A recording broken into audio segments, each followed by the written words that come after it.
Welcome, students, to yet another teaching module in economics titled Indian Economy on the Eve of Independence.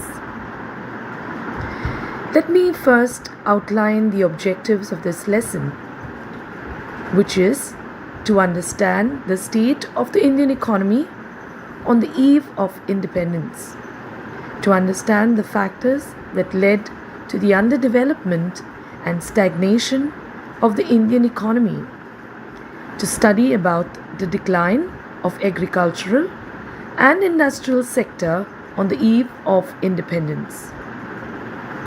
Before we go on, it is imperative to do a background check. The structure of India's present-day economy is not just of current making. It has its roots steeped in history, particularly in the period when India was under British rule, which lasted for almost 2 centuries before India finally won its independence on 15th August 1947. The sole purpose, or the only purpose, of the British colonial rule in India was to reduce the country to being a feeder economy.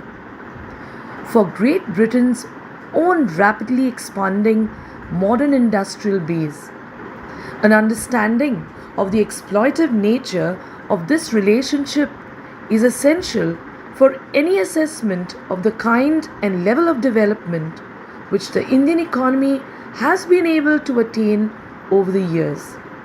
Now, what do we mean by the word feeder economy?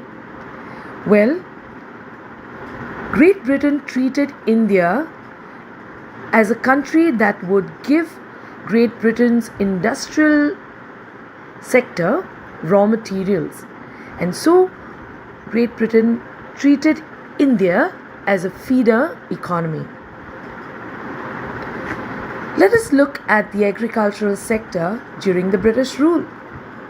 India's economy under the British colonial rule remained fundamentally agrarian. Agrarian means agricultural based.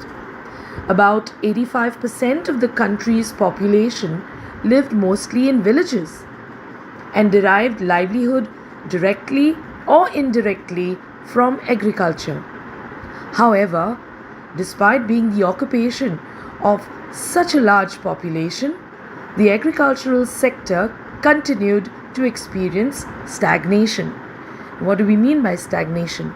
Stagnation means that there was no growth. There was backwardness in agriculture. And why? Why was there stagnation? The first reason would be the land tenure system that existed at that time. The various systems of land settlement that were introduced by the colonial government. Under the zamindari system, which was implemented in the then Bengal Presidency, which comprised of parts of India's present-day eastern states, the profit that came out of agricultural sector went to the zamindars instead of the cultivators or the tillers of the land. Now, the terms of revenue settlement were also responsible for the zamindars adopting such an attitude. Why? Because dates for depositing specific sums of revenue were fixed by the British. And if the zamindars failed to do so, they were to lose their rights.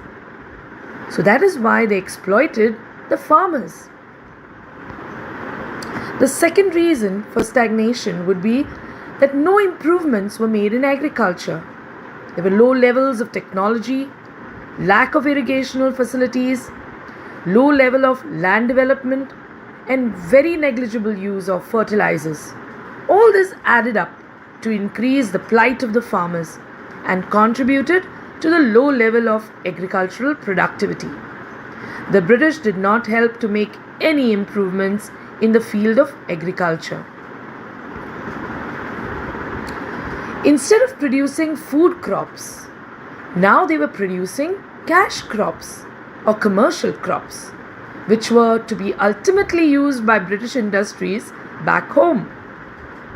Now, commercialization of agriculture means the production of crops for sale in the market rather than for self-consumption.